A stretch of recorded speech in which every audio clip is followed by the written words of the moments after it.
নতুন বাংলাদেশটা যেমন হওয়ার কথা আন্তর্জাতিক পরিমণ্ডলে যাত্রাটা হলো ঠিক তাই। জাতিসংঘ অধিবেশনের সব আলো যেন কেড়ে নিয়েছেন ডক্টর ইউনূস। একরকম প্রথা ভেঙে মার্কিন প্রেসিডেন্টের বৈঠক থেকে শুরু করে ইউনূসকে ঘিরে বিশ্ব নেতাদের আগ্রহই বলে দিচ্ছে নতুন বাংলাদেশের গুরুত্ব।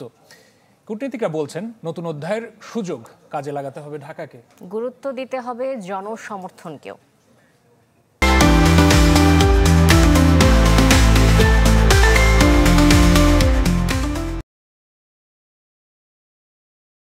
নতুন পরিচয়ে পুরনো দুই বন্ধুর দেখা, আবেগটাই তাই ভিন্ন। ডক্টর ইউনূসের হাত ধরে নতুন বাংলাদেশের আন্তর্জাতিক পরিমণ্ডলে যাত্রা নতুন আলোয় মাখা। জাতিসংঘের ৭৯তম অধিবেশনের নজর তাই তার দিকে। প্রথা ভেঙে মার্কিন প্রেসিডেন্টের বৈঠক, শুরুটা যদিও জাস্টিন ট্রুডোর। ২৪ সেপ্টেম্বর দিনভর পূব থেকে পশ্চিম দাতা সংস্থা, উন্নয়ন সংস্থা কিংবা ঋণদানকারী প্রতিষ্ঠান প্রধান উপদেষ্টার সাথে একটিবার সাক্ষাতের সুযোগ ছাড়েননি সাবেক বর্তমান বিশ্বনেতারা সবাই। স্বাগত জানাতে ভোলেননি পুরনো বন্ধু বিল ক্লিন্টনও। You will not recognize, but when you see them in action, when you hear them speak, you'll be shaking. সাবেক কূটনীতিকরা বলছেন নতুন অধ্যায়কে এগিয়ে নিতে জনগণের সমর্থনে কোনো বিকল্প নেই।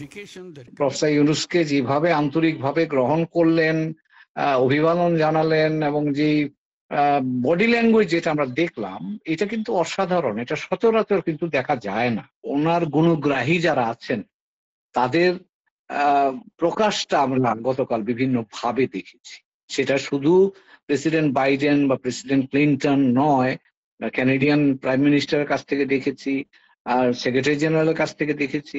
অনেকেরাই তার সাথে ওখানে তার সাথে সাক্ষাৎ করেছেন বা তাদের সাথে তার সাথে ইন্টারাকশন হয়েছে।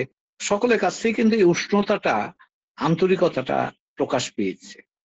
মার্কিনীরা সহ বিশ্ববাসীর এমন আনন্দের সাথে মেনে নেবার অন্যতম কারণ বর্তমান সরকার এসেছে জনগণের আকাঙ্ক্ষা থেকে। তাই নতুন বাংলাদেশকেও সহযোগিতা করতে চায় তারা। বাংলাদেশকে আমরা নতুন বাংলাদেশে যে স্বপ্ন দেখছি, সেই স্বপ্নটা কিন্তু সাধারণ মানুষের উপর ভিত্তি করে দাঁড়ানোর স্বপ্ন।